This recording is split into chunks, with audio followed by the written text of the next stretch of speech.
안녕하세요. 62회 변리사 시험 합격자 분들 중에서 특허법, 상표법 고득점자 분들을 초대해서 그분들의 이야기를 들어보는 시간을 가져보도록 하겠습니다. 안녕하세요. 저는 한빛변리사학원에서 상표법 강의하고 있는 정혜진 변리사입니다. 안녕하세요. 저는 한빛변리사학원에서 특허법 강의하고 있는 한승준 변리사입니다. 자, 그러면 이제 우리 새로운 62회 합격자 변리사님들 소개를 한번 들어보는 시간 가져보도록 하겠습니다. 안녕하세요. 저는 한빛 종합반에서 열심히 공부해서 62기 변리사로 합격한 임빈이라고 합니다. 안녕하세요. 저는 62기 변리사 시험 기득으로 합격한 김예언입니다. 우리 한승준 변리사님께서 우리 인변리사님을 섭외하게 되신 이유가 있다고요? 가장 마지막에 하게 되는 강의가 2차 최종 정리 강의잖아요. 2차 최종 정리 강의를 제가 하루 동안에 3타임에 걸쳐가지고 아침부터 밤까지 진행을 했었는데 그때 같이 수업을 들으셨어요. 그때 같이 수업을 들으셨는데 나중에 시험 끝나고 나서 이렇게 합격을 하셨는데 수석으로까지 합격을 하셨다고 해주셔가지고 이렇게 섭외를 하게 되었습니다. 그러면 우리 임변리사님은 한승준 변리사님 하면 생각나는 어떤 에피소드가 좀 있으신가요? 아까 말씀해 주신 것처럼 그 최종 정리 강의가 하루 종일 진행돼서 그리고 이번엔 또 최신 판례도 엄청 많이 나왔잖아요. 직전에도 나오고 그래서 엄청 힘든 강의였는데 그 강의를 듣는 저희도 그랬고 그 다음에 강의해 주시는 변리사님도 앞에서 거의 녹초가 되셔서 서로 엄청 힘들어했던 기억이 강하게 남습니다. 네, 맞아요. 그 마지막에 특허에서 최신 판례들이 엄청 많이 쏟아졌었는데 최종 정리 강의가 그런 거 다 한 번에 마지막에 보느라 되게 길어졌거든요, 강의가. 그때 들었던 게 또 우연히 시험에 나와가지고 되게 저도 보람찼던 것 같습니다. 저 같은 경우는 그런 분들 있잖아요. 우리 강의를 하다 보면 이분 올해 좀 붙었으면 좋겠다. 또는 이분 무조건 붙는다. 이런 분들이 꼭 계세요. 그분들 중에 사실 한 분이 우리 김 변리사님이셨는데 김 변리사님은 동차 때, 그러니까 작년에도 제 강의 되게 소수일 때도 저녁 강의 오셔가지고 진짜 열심히 6월이었는데 끝까지 들어주셨던 기억이 있고 올해도 제 강의를 다 들으셨어요. 그 변리사님이 이 이미지도 딱 보면 아시겠지만 아주 알아보자 깔끔한 이런 스타일이거든요. 공부도 아주 꼼꼼하게 잘하시고 똑똑하게 잘하시는 분이에요. 그래서 제가 답안지를 올해 제 수업 때 좀 대형이었는데도 답안지를 가지고 오셔서 한번 봐주세요 했는데 이거 작년 6월에 본 답안지인데? 뻥치는 게 아니고 진짜로 작년 6월에 본 답안지였는데 이게 생각이 나더라고요. 그 정도로 열심히 한 분들은 이게 티가 난다 생각을 했고 올해는 사실 좀 아쉽긴 해요. 점수가 사실은 60점에 조금 못 미치는 점수가 나왔는데도 불구하고 제가 섭외를 드린 이유는 올해 여러분 상표법 문제 3번에 롤렉스를 써야 하는 설문항이 있었어요. 근데 그거를 깨끗하게 안 쓰시고 굉장히 고득점을 받으셨다. 그래서 우리 김 변리사님이 여러분들께 어떤 좋은 이야기를 해주실 수 있을 것 같다 생각을 해서 저는 섭외를 하게 됐어요. 우리 김 변리사님은 저를 생각하면 떠오르는 에피소드 있으신가요? 저는 2가지 생각나는데요. 첫 번째는 그 동차 때 마지막 수업 때 쿠키랑 커피를 주셨던 맛있게 먹었던 기억이 있고요. 두 번째는 제가 기득 때 슬럼프가 있었는데 그때 강사님한테 저 너무 힘들다 하면서 개인적으로 찾아가서 상담을 했던 경험이 있습니다. 근데 그때 약간 할 수 있다. 무조건 이번에 합격이다 하면서 잘하면 수석까지도 이렇게 하셨는데 수석은 못했지만 그래도 합격하게 되어서 기억에 남습니다. 그래도 저 111등이에요. 1위 3개. 너무 좋다. 행운이다, 행운. 우리 김 변리사님 수험생활 우리 기득으로 합격을 하셨잖아요. 네. 기득으로 합격을 하시기까지 정말 기억에 남는 에피소드 많으실 텐데 그중에서 한두 가지 정도 우리 수험생분들한테 들려드리고 싶은 이야기 있으실까요? 네. 저는 에피소드를 생각해 봤을 때 딱 그 시험 당일날 에피소드가 제일 기억에 남는 것 같아요. 우선 동차 때 기득 때 둘 다 있었는데 동차 때는 1일차 시험에서 제가 늦잠을 잔 거예요. 핸드폰이 꺼져가지고 알람을 전혀 못 들어서 늦잠을 자서 집주인 아저씨가 내려와서 쿵쿵쿵 문을 두드리면서 깨워주셨던 기억이 있고 그다음에 기득 때는 저희가 건국대에서 시험을 봐서 굉장히 복잡하고 되게 더운 여름이었는데 공학과에서 시험을 봤는데 굉장히 복잡해서 제가 강의실을 못 찾고 실제로 수업하는 강의실에 들어갔다가 아이쿠 하고 나왔던 기억이 있어요. 아이쿠 하고 아이쿠, 네. 그래서 미리 수험장에 가보는 걸 추천합니다. 우리 시험 전날에 꼭 욕심이 나서 이게 보고 자게 돼요. 맞아. 그러다 보면은 내 계획보다는 취침 시간이 늦어지는 경우들이 많단 말이에요. 그러면 이제 다음 날에 우리가 그렇게 생각하죠. 내가 정신이 나가지 않고서야 알람을 못 듣겠어?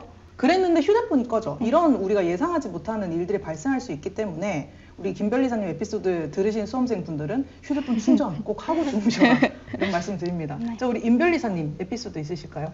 네, 저는 공부하는 내내 스터디를 진짜 많이 했는데, 왜냐하면 저는 혼자 공부하는 게 좀 스트레스 받기도 하고 사람을 되게 좋아하는 성격이어서 스터디를 꾸려서 스터디만 한 게 아니고 사실 많이 같이 놀았어요. 왜냐하면 다 아시겠지만 사회에 있는 다른 친구들 만나서 놀면 약간 비교도 되고 또 제 고민거리나 그런 걱정들을 온전히 설명하기가 힘든 경우가 많아서 놀더라도 스터디원들이랑 같이 스트레스를 해소하자 이런 식으로 생각해서 같이 놀았습니다. 예를 들어 저희 GS 끝나고 연습하기 힘들고 놀고 싶은 거예요. 그래서 찜질방 가서 우리가 복습을 해보자 라고 생각해서 들고 찜질방 간 적도 있고. 찜질방에서 공부를 하셨나요, 그래서? 보드게임을 했어요.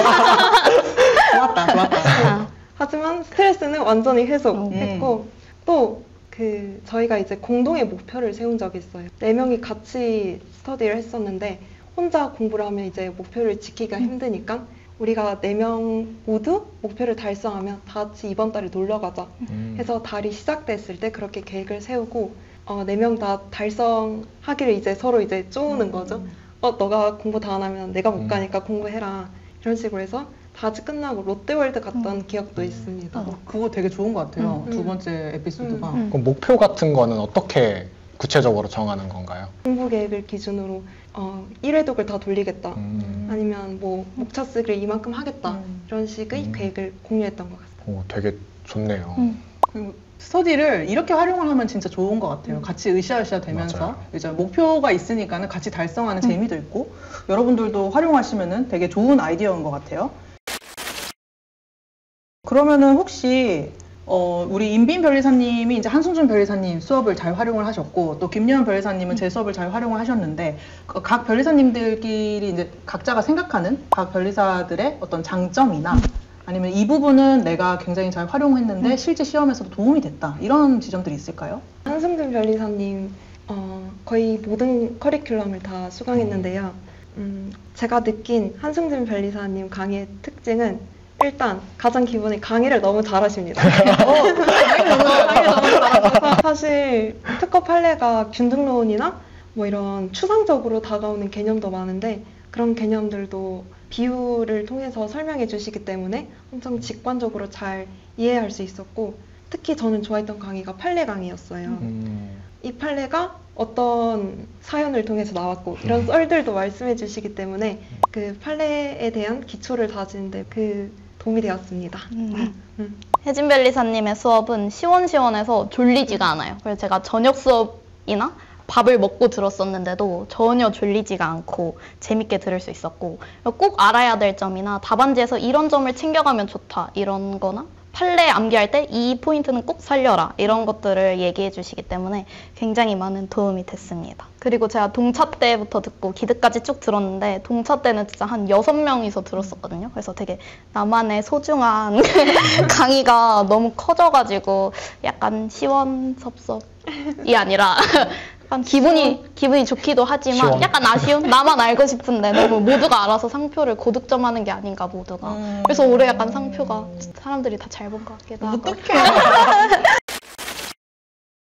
사실 우리 오늘 이렇게 모인 거는 수험생들한테 실질적으로 도움이 될 만한 것들을 이제 알고 싶어서 저희가 이렇게 모신 거잖아요. 한번 이제 공부하는 방법에 대해서 이야기를 먼저 해보고자 하는데요. 먼저 여쭤보고 싶은 것은 각 과목에서 기본기를 잡는 방법에 대한 내용이에요. 임빈 변리사님께 여쭙고 싶은 것은 특허의 기본기를 잡을 때 나는 여기에 중점을 줬다. 그리고 김예원 변리사님께 여쭙고 싶은 것은 상표에서 기본기를 잡을 때 나는 여기에 중점을 줬다. 그리고 두 분 각자가 처음에 이 과목을 공부를 할 때 이런 부분이 막막했는데 나는 이렇게 극복했다. 또는 제일 처음에 2차 공부를 시작할 때 이런 거 좀 하지 말아라. 내가 해보니까 별로더라. 이런 이야기들 해주시면 정말 좋을 것 같습니다. 저는 특허도 그렇지만 전 과목 모두 기본기를 잡으면서 공부를 시작할 때 주의해야 할 점은 나무를 보기보다 숲을 보아야 한다는 것입니다. 왜냐하면 저희 기본서가 되게 두껍잖아요. 민소는 더 두껍고 이런 두꺼운 책을 볼 때 이제 개념 하나하나에 몰입해서 나무를 보게 되는 경우가 있는데 그것보다는 그 숲을 보면서 각 목차가 왜 이 위치에 있고 그다음에 왜 상위 목차나 하위 목차가 아닌 꼭 그 위치에 있어야 하는지를 생각하면서 입체적으로 책을 읽어 나가시면 그 책의 구조를 파악하고 전체적인 기본기를 끌어올리는 데 큰 도움이 된다고 생각합니다. 제가 상표 기본기를 잡을 때 중요하다고 생각을 하는 포인트는 두 가지인데요. 첫 번째는 기본서 구조에 익숙해지는 겁니다. 모든 과목에서 동일하겠지만 되게 기본서도 두껍고 각 단원마다의 목차가 정확히 설정되어 있기 때문에 기본서의 구조에 먼저 익숙해지면 회독 속도도 올라가고 이해도도 높아진다고 생각을 하고요. 두 번째는 상표가 유독 판례 중심의 문제가 많이 나오다 보니까 판례 이해도를 높이는 게 중요하다고 생각을 합니다. 그러면은 뭐 두 분 변리사님 생각하셨을 때 뭐 이런 거는 하지 말아라 이런 거 있을까요? 일단 모든 분들께 많이 들었겠지만 GS는 연습이기 때문에 GS를 연습으로만 생각하시고 막 그거에 의해서 일희일비 하지 않으셨으면 좋겠다는 것입니다. 실제로 저도 한승진 변리사님 GS 들으면서 한 번도 1등 한 적이 없거든요. 1등 너무 하고 싶었는데 1등을 한 적이 없었음에도 불구하고 이렇게 특허 수석이라는 결과 나온 걸 보니까 너무 그 GS 등수라는 그런 숫자에 연연하지 마시고 내가 이번에 뭘 썼는지 내가 피드백한 걸 잘 지켜냈는지에 유의해서 GS를 써 나가셨으면 좋겠습니다. 저는 판례를 무작정 외우는 것을 하지 말아야 한다고 생각을 하는데 제가 동차 때는 아무것도 모르니까 그냥 판례 문구를 무작정 외웠었어요. 근데 제가 그래도 암기를 곧잘 하는 편이어서 판례를 외웠었는데 그렇게 무작정 외우다 보면 원래 판례가 의도한 그 키포인트 키워드? 네, 키워드나 그 구조를 잃게 되는 경우가 많더라고요. 그러니까 내 말대로 그냥 마음대로 적게 되어가지고 그 강의 들으면서 이렇게 쓰면 안 된다 했는데 다 해당이 되더라고요. 그래서 판례를 무작정 외우기보다는 그 판례를 이해하고 그다음 이 판례의 구조가 어떻게 되어 있는지를 먼저 파악한 이후에 시험 직전 뭐 한두 달 전에 디테일하게 외우는 게 되니까 그때 외우면 좋을 것 같습니다. 저도 우리 김리연 변호사님이 하신 말씀에 진짜 많이 동의를 하는데요. 여러분들 다 올해 또 시험을 치르면서 더 느끼셨겠지만은 상표는 판례잖아요. 판례를 잘 쓰고 판례에 따른 사안포섭을 디테일하게 하는 것이 그냥 고득점의 지름길이에요. 올해 제가 합격자분들, 불합격자분들 불문하고 그분들의 실제로 뭐 점수, 뭐 문항별 점수와 그리고 실제 복기본을 다 데이터를 모아가지고 분석을 좀 해보고 있는데요. 문항별로 고득점을 하신 분들은 다 똑같아요. 다 판례를 굉장히 구체적으로 잘 썼다. 그리고 사안포섭도 굉장히 논리적으로 논리 단계를 밟아가면서 잘 썼다. 양도 되게 많이 썼다. 이런 분들이 어쩔 수 없이 고득점을 할 수밖에 없더라고요. 그렇기 때문에 여러분들도 2차 상표법을 준비를 하실 때에는 반드시 이 판례가 어떤 주소에 위치해 있고 그리고 그 주소에서 이 판례를 쓰실 때 어떤 부분이 중요한지 명확하게 하신 후에 판례를 암기하고 또한 판례만 뚱뚱하게 적고 사안포섭 작게 적고 이렇게 하면 점수가 절대 나올 수가 없어요. 시간이 없을 때 판례를 버리고 사안포섭을 하는 한이 있다 하더라도 가장 중요한 것은 사안포섭이기 때문에 판례를 잘 암기를 하시되 실제로 답안지 쓰실 때에는 사안포섭을 더 잘 할 수 있도록 연습을 하셔야 되고 그럼 어떻게 하겠어요? GS에서 실제로 연습을 해 보셔야겠죠. 그래서 이 순서를 잘 밟아 가시면은 여러분들도 상표법에서 충분히 고득점을 하실 수 있을 거라고 생각을 합니다. 특허 이야기 관련해가지고 아까 임빈 변리사님께서 말씀해 주신 게 사실 제가 이론 강의 찍을 때 항상 처음에 많이 하는 이야기들이거든요.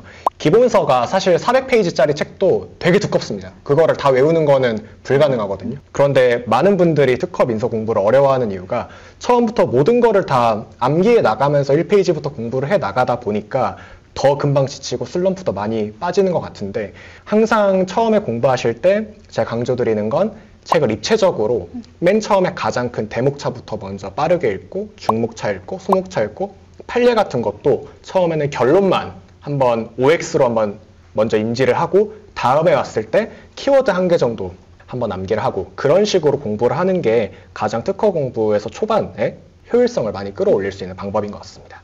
여러분들도 이 오늘 여기서 말씀하신 방법 좀 잘 활용하셔가지고 우리 지금 B시즌의 공부 시간을 좀 효율적으로 가져가셨으면 좋겠습니다. 자, 다음으로는 변리사님들의 교재나 강의 또는 GS를 선택하셨던 기준에 대해서 좀 여쭙고 싶은데요. 아직 뭐 교재나 강의 선택 안 하신 분들도 있으실 거고 또 조금 더 뒤에는 내년에 이제 GS를 선택하셔야 되는 상황이 오니까 본인들이 생각하셨던 각 과목별로 내가 책이나 강의나 GS 어떻게 선택하셨는지 또 도움을 되게 많이 받았던 강의에 대해서 간략하게 설명해 주시면 좋겠습니다. 제가 한승준 변리사님 그 GS를 선택한 이유는 일단 특허치고 그 사은포섭이 엄청 논리적이고 두껍습니다. 요즘 상표는 이제 워낙 강조를 많이 하니까 사은포섭을 두껍게 하는 게 유행이 되었는데 한승준 변리사님은 특허도 약간 상표만큼이나 두껍게 하는 편이셔서 그 사은포섭을 따라하고자 엄청 노력했고요. 예를 들어서 제가 항상 답안지를 보면 약간 감동적인 사은포섭이에요. 어떻게 이런 공부를 쓰지? 그런 부분을 다 오려가지고 단거나 해두고 그래서 똑같이 따라하려고 엄청 노력했고 실제 시험장에서도 똑같이 쓴 문장도 많습니다. 아, 정말요? 이번에 문제 2번에서 그런 게 좀 있었나요? 그게 뭐 대법원 판례 거의 그대로 출제된 게 몇 개 있었잖아요. 아마 그런 데서 그런 도움을 좀 받으셨을 것 같습니다. 저는 동차랑 기득이랑 좀 달랐던 것 같은데 GS 선택 기준으로 중심을 얘기하자면 동차 때는 그냥 누구나 듣는 강의를 선택을 했었던 것 같아요. 그게 제일 안전하고 불안하지 않으니까 그랬었는데 기득 때는 나에게 맞는 강사님, GS를 찾으려고 좀 노력을 했거든요. 그 계기가 바로 동차 때 들었던 혜진 변리사님의 실전 GS였는데 제가 약간 동차 때 답안 작성이나 내가 이걸 제대로 하고 있는 게 맞나? 공부를? 이렇게 생각을 했을 때 딱 그 한빛 유튜브에 변리사님의 그 소개 영상이 있었어요. 딱 그 첫 1년차 때 찍으신 그걸 보고 이 사람만 따라가면 뭔가 내가 답안을 좀 명확히 작성할 수 있겠다 이런 생각을 듣고 그러니까 딱 수강을 했는데 그걸 딱 계기로 이게 누구나 듣는다고 나한테 잘 맞는 게 아니고 나한테 맞는 강의를 선택하는 게 굉장히 중요하구나 라고 생각을 했었습니다. 짤막하게만 말을 덧붙이자면 사실은 여러분들이 알고 계시는 또 수험계에 있는 강사님들 다 열심히 수업 준비하시고 교재 다 좋고 한데 그래서 이제 수험생 여러분들 요즘에는 더욱더 본인 스타일에 맞는 강사를 찾아가는 경향성이 좀 두드러지는 것 같아요. 너무 양을 많이 늘리지 않는 선에서 나랑 궁합이 잘 맞는 강사를 찾아서 이제 하신다면은 여러분들도 충분히 고득점을 받을 수 있지 않을까라고 생각을 하는 거고 한승준 변리사하고 정혜진 변리사는 호불호가 크게 갈리지 않는 좋은 강사 아닐까라고 여기서 자신있게 얘기 한번 해보고 정말 도움을 많이 받았던 강의에 대해서 우리 조금씩 얘기를 해주실까요? 제일 도움을 많이 받았던 강의가 나지혜 변리사님의 민사소송법 강의였는데요. 왜냐하면 이제 비시즌에 공부를 시작하다 보면 민사소송법을 제일 먼저 시작하게 됩니다. 그때 이제 나지혜 변리사님한테 책을 어떻게 읽어야 되는지 아까 말씀드린 것처럼 입체적으로 읽는 법도 배우고 답안 작성에 있어서 목차를 어떻게 표현하고 사은포섭을 어떤 식으로 구성해 나가야 하는지 이 틀을 먼저 배울 수 있어서 다른 특강 과목 할 때도 정말 그 틀 그대로 편하게 공부할 수 있었거든요. 그래서 그 틀을 잡아준 나지혜 변리사님 민소 강의가 정말 좋았고 GS도 강력 추천드립니다.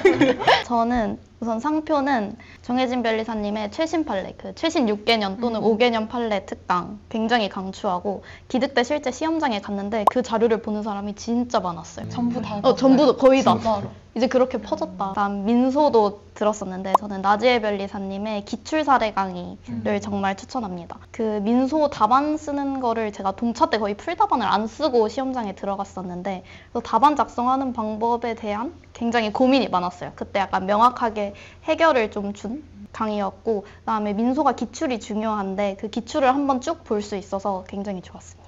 잘 들어봤습니다. 여러분들도 참고하셔가지고 GS 선택하시는데 활용하셨으면 좋겠습니다. 다음으로는 실전 GS 우리 보통 이제 2월이나 3월에 시작하잖아요. GS 들어가기 전에 지금 이 시기에 나는 여기까지 완성을 해두는 게 좋을 것 같다. 민특상 모두. 요 정도 완성해두는 게 좋을 것 같다. 또는 사실 여기까지밖에 완성을 못했는데 상관없었다. 너무 불안하지 마라. 이런 말씀 해주시면 좋을 것 같아요.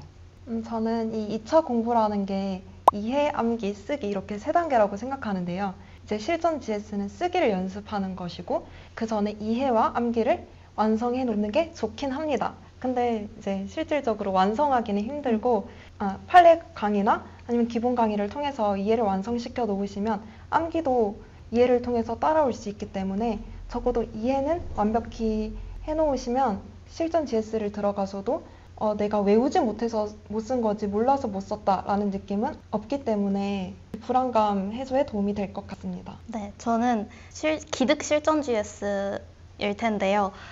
실전 GS 들어가기 전에 내가 왜 동차 때 불합격을 했는지 한번 되돌아보면 좋을 것 같아요. 저 같은 경우에는 이해도 부족이었거든요. 동차 때 실패 요인이. 너무 급급하게 그냥 답안을 쓰고 암기하기만 해서 내가 이해도가 굉장히 부족하구나라는 생각에 실전 GS 전에 특히 민소랑 특허에 대한 기본 이해도를 좀 늘리자라는 생각으로 기본 강의도 따로 들었었고 기출문제도 한번 풀어봤었던 기억이 납니다. 그리고 암기 같은 경우는 따로 하지 않았는데 기본서를 많이 보다 보면 그냥 그 문구 자체가 익숙해져서 실전 GS 가서 그냥 적히는 경우도 있어서 저는 중요한 판례 정도, 많이 나오는 판례 정도만 암기하고 모두 외우지는 않았습니다. 알겠습니다. 그러면은 각자 뭐 9월에는 이거 했고 10월에는 이거 했고 뭐 우리 GS 들어가기 전까지 뭐 어떻게 하셨는지 간략하게 말씀해 줄 수 있어요? 말씀해 주신 것처럼 저도 이제 동차 때 왜 실패했는지 그 요인을 분석해 봤더니 민소는 이해가 부족하고 이제 특허도 이해가 부족하고 상품 암기가 부족하다 이렇게 결론을 내렸어요. 그래서 B시즌 때는 민소랑 특허를 중심으로 이제 이해를 다지고자 기본 강의, 그 다음에 판례 강의 다 수강하였고요. 상표의 경우에는 이해는 되어 있다고 생각해서 암기 스터디를 만들어서 암기를 하고자 노력했습니다. 네, 저는 그 학교를 다니고 있어서 2학기 때 복학을 했어서 생각보다 늦게 다시 공부를 시작하게 되었어요. 거의 한 12월 초, 12월쯤에 진입을 했었는데 그때 이제 민사소송법 스터디, 암기 스터디를 했었고 기본서 회독 스터디도 했었고 그리고 1월, 2월에는 특허 기본 강의랑 민소 기본 강의를 들었던 것 같습니다.